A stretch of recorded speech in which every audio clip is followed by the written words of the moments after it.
It's been a rough week, I'll just say. But, okay, I'm here to talk to you guys tonight about a really simple topic that can possibly have a profound impact on your life. That topic is paying yourself first. You may have already heard this. You probably already know what it means, but if you don't, I'll tell you in a second here. I have a statistic, and according to the latest semi-annual survey from AC Nielsen, 28% of American adults have absolutely no spare cash. And over 50% of adults over age 40 have less than $25,000 in savings. I have the wrong outline. Have less than $25,000 in savings, equity, all their assets put together, not including their house. That's like half of all people above that age don't have barely anything.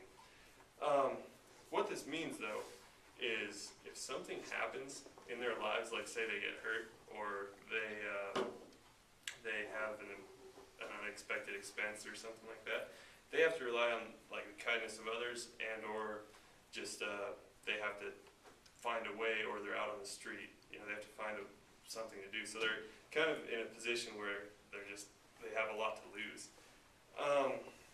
So what to pay yourself first means is to, before you like buy food, before you pay your mortgage, before you pay any of your bills, before you pay your landlord, you pay yourself.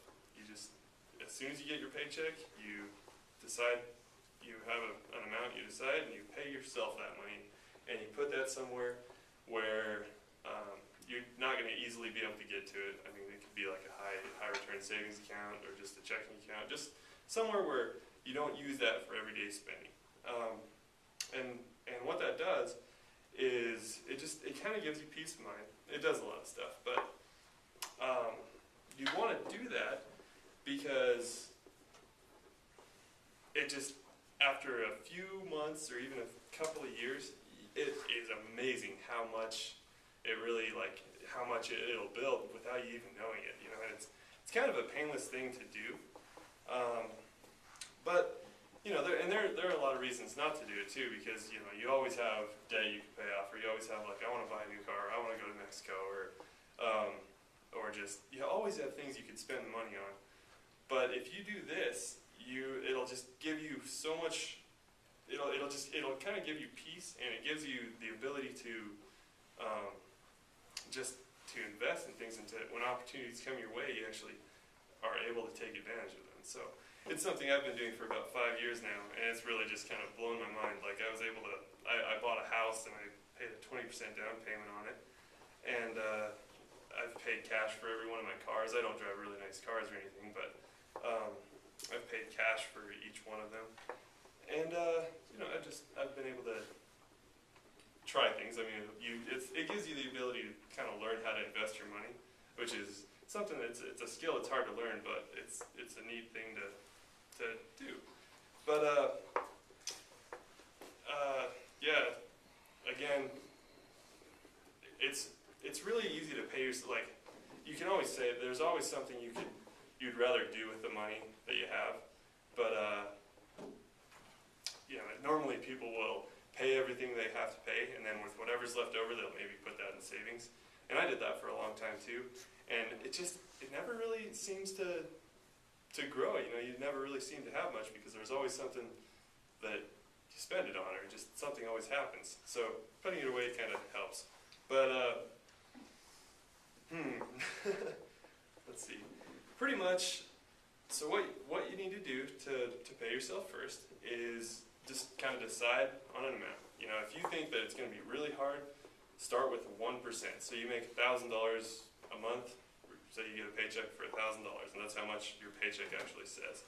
Take 1% of that, take $10 and put it away. I mean, it's such a small amount, and after a while, you know, it'll build up, and you'll see how it's just really easy to do.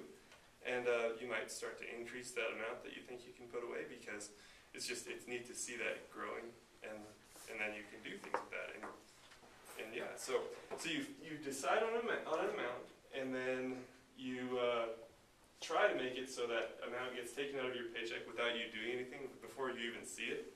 And then just give it time, and after a while, you have money you can try to experiment with and try to make more money. So that's about that. Thank you.